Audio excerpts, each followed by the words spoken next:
a day, I will be releasing a video on my top career strategies to help you answer the 14 Amazon leadership principle, starting with customer obsessions. This is the number one most requested content by technical professionals within and also out of my network. Okay. So if this is a first time meeting, and I often forget to introduce myself, my name is Holly, and I am an ex Amazon recruiting leader. I'm the founder of the Career Accelerator Masterclass, where I help senior to executive clients get the job that they deserve through my program. Consider subscribing to my YouTube channel, and I'll leave the link after this recording. Okay. So before we start, it's important for you to know that this training is not just to get a job with Amazon. Although 100, and I can say 100% of my clients and prospects who's coming to me are all very interested in Amazon, but I see much more of a bigger need here. Amazon Leadership Principle, which I am a big fan of, sets the foundation for behavioral questions in not by the time you accept to have a conversation with the recruiter or take an interview, you need to ask yourself, do you have everything, or have you already done everything necessary about the position, the company, and do you have the credential to back you up? Okay. Keep in mind, when you show up unprepared, you're not only wasting your time, but you're leaving a bad impression. And generally, when you interview with any employer, they're looking at re-interviewing you anywhere between 6 months to a year or more, depending on the feedback. So if you are a technical professional and you failed, let's just say, I apologize for using the word failed, but let's just say you didn't make it through the interview process and you're a people manager. So it has a lot to do with leadership, and customer obsession is a key component of this, right? You'll probably have to wait for another year or longer to revisit with that organization. Okay. So make sure that you do not accept a job interview until you're 100% prepared. I've actually made the entire series on my YouTube playlist called Interview Strategies, right? What are the odds of that? So check out how to get hired with Amazon Leadership Principles, get the right job, and my playlists that are there for you. And don't worry about any of or all of the details. I'll make sure to leave it on the link later on today. Okay. So why use the Amazon Leadership Principle for your job interview? Well, there's a reason that Amazon is the world's most customer-centric company in the world. I've worked for a number of different tech companies of all sizes, especially competitors and big companies. There is not a single company out there that are so obsessed with their customer like Amazon.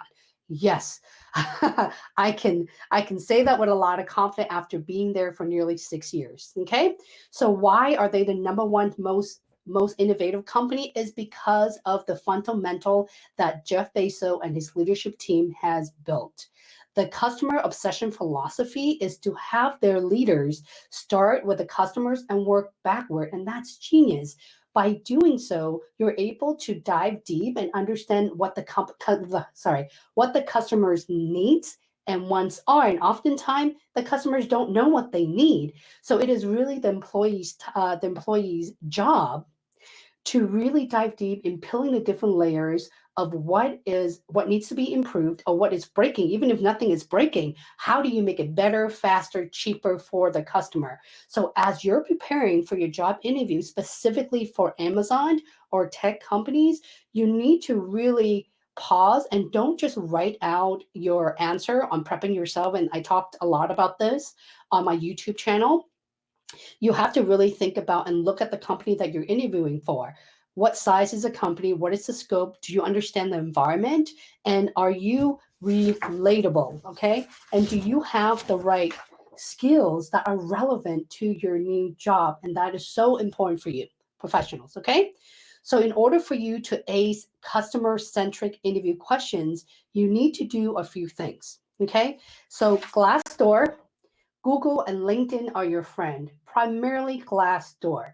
I live and breathe out of Glassdoor when I was a recruiter and even when I was a recruiting leader, and now just to learn more about you guys, right? When you reach out to me and you wanted to work with me either on prepping you for your interview or interested in my Career Accelerator class, guess where I go? The first thing I go is look in your profile on LinkedIn and see who you've connected with, learn a little bit about your background so I can get an idea of who I'm dealing with and how I can help you and support you. I go to Google also to do homework on you and also the company you used to work for so I can get an idea of your environment so that I know how to cater my training around your needs. Okay. Glassdoor is the number one thing that I tell all of my clients. There's a big piece of that training in my program as well, walking you through so you can understand not just going to Glassdoor and looking up on the company, right? You can go specifically on the team that you'll be interviewing with. Let me give you guys an example. Recently, I have a mobile engineer who was interviewing at Facebook, and that is an area that I have no experience. By the way, I've never even done anything remotely mobile. I have no experience, and this is a perfect example to use for this setting. Okay, I simply went to Glassdoor. I opened up. I put Facebook on there, and I just put mobile engineer, and just for laughing giggles, what would come up? And there's a bunch of different engineering position on the platform for Android, for mobile, software engineering in different teams, so on and so forth. And if you click on those, they give you specific questions that the organization asks because viewers like yourself who will go to an interview and wanted to help others and talk about your experience will write out the exact questions and sometimes questions and answer. Okay.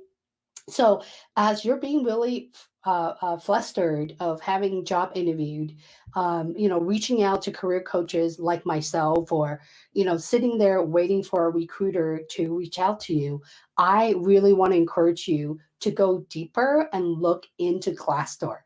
Glassdoor did not sponsor me in this video, but I'm such a big fan of their work. And also, you can read up on interview tips and tricks as well. If you have any questions regarding Glassdoor, like I said, I've lived and breathed in that platform for a very long time, 10 plus years. So feel free to reach out to me and leave me a comment, and I will walk you through more of that. Another thing that I really want to talk about is creating storytelling around customer obsessions. The STAR methods, I've talked about STAR in my second video, which is about 5 months ago, and most recently. The STAR is amazing. It's situation, task, action, and result. You use this with every single behavioral questions, and I guarantee you will show up with so much more confident, with a smile on your face as you're walking and sitting down with the audience, which is the job interviewer. Okay. One of the things the STAR has done very well for me is, and yes, I took my own training in perspective. I've actually created the STAR in creating the situation to answer each and every leadership principle or questions that I can find if I were to interview for an employer. Yes, I have done that. Okay. I have created the task by identifying what are the challenges and what are the opportunities for me to create tasks, or so to speak, implementations or processes to solve the problem, and what are the actions that it takes for me to get there in order to deliver the result. In this case, what is the end result? Okay, the STAR is so powerful. I am going to be launching the STAR Methods 2.0 very soon at the end of January on my main YouTube channel. And my intention is to come on here live on LinkedIn every single week to talk about different topics relating to the Amazon leadership principle. But I do feel that customer obsession is probably the number one most important one. Don't use my word for it. This is purely based on my experience as a former employee, and also having the experience interviewing for other companies outside of Amazon and experience working for other companies. So I know what these big companies and startups are looking for. And a lot of the time they're rephrasing the same questions 10 different ways, but in the end of the day, they are all the same. Okay. So like I said, make sure that you study the STAR methods really well. And a director or VP level, assuming that you're a people manager, you want to stay high level. So you want one example where you are being very concise, short, to the point, and how you demonstrate delivering result, thinking in the customers in the back end. always thinking about the customer. If you're interviewing with your peers or colleagues or multifunctional team, then your tone can change a little bit. Those individuals may want to dive in a little bit deeper in how you come up with the process and how did you carry a team, people manager, or if you're an individual contributor, what have you done and what did you own in order to execute thinking on behalf of the customer and what was the end result. So there are often times where interview questions are not exactly a success one. And those are the one that you really want to carve at least two if program managers, even engineers and engineering managers in my career. Okay. And one of my favorite question is, tell me a time where you have a customers or peer that you don't see eye to eye with. What was the situation and what have you done differently to resolve that? Okay. Employers love to hear an area where you have failed or where you have done better because they wanted to see if you're self aware, if you're actually doing all your due diligence in diving deep in understanding what is the root cause of the problem, and then going back, pioneering and creating the right processes with the right partners, collaboration partners to solve the problems. So organizations love hearing your idea and also how well did you work with others to solve this problem for the end customer? What was your impact? Okay. So the employer really wanted to understand, did you really own up when things are not working right? And did you realize opportunities where you could have been better? Would you have tackled the issues differently? So that's why having multiple answers really help. I can ask you the same questions 5 different times, but in the end of the day, I'm interested to know, give me an example where you have failed and you haven't delivered to the end customers and the customers are complaining to you. That's really the direct question. Sometimes you can have all the experience in the team to scale internationally or build products and make millions and billions of dollars. But when you're having that conversation with an organization who are just starting out or have 50 to a couple hundred employees, they may not understand where you're coming from. So for those professionals I have the absolute pleasure of working with, I know that a lot of you are doing so well in prepping for your job interview.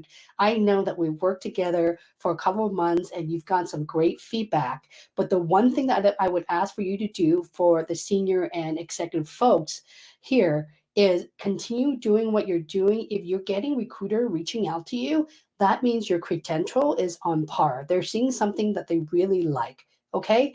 And if you're going after companies such as the Amazon or retail or consumer in the world, anyone that has so many products and services, you have to really polish up with example relating to customer obsession. What do you actually do to go above and beyond for your customer? Okay. Again, I talked about this in 3 of my videos with Amazon in there. The 60-second elevator pitch. It goes hand in hand with the STAR methods. When you're creating the scope of the project, or in this case, answering behavioral questions, you always want to give yourself a time frame. Our attention span will fall out within 6 to 10 seconds. With that said, recruiters and interviewers do this interviewing every single week, especially recruiters. You are going to time yourself and practice in front of the mirror over and over again, at least 30, 50 times, where you're so comfortable that you're able to answer each questions with clarity, with opening up the space of what the situation is, what is lacking with the customers. What did you discover? What were the opportunity for you to tackle those issues? And what actions did you take to benefit the customers? How did you do that? And what was the end result? And you are preparing for your job interview or looking for company to apply for, it's very important for you to look for relevant skills and also the environment that you came in. If you are with a big companies, you're going after smaller companies and you don't have the job, it doesn't mean that it's you. Sometimes it is them and not you. Okay, there's got to be a match. I've made so many different videos and I talked a lot about tutorial and walking you through finding specific answer where you can pull up the entire leadership principle with examples. And so hopefully practice makes perfect. I'm here advising you guys to practice in front of the mirror 30 times. So I have to try live streaming for about 100 times to get it right. Until next time, I'll see you guys next week.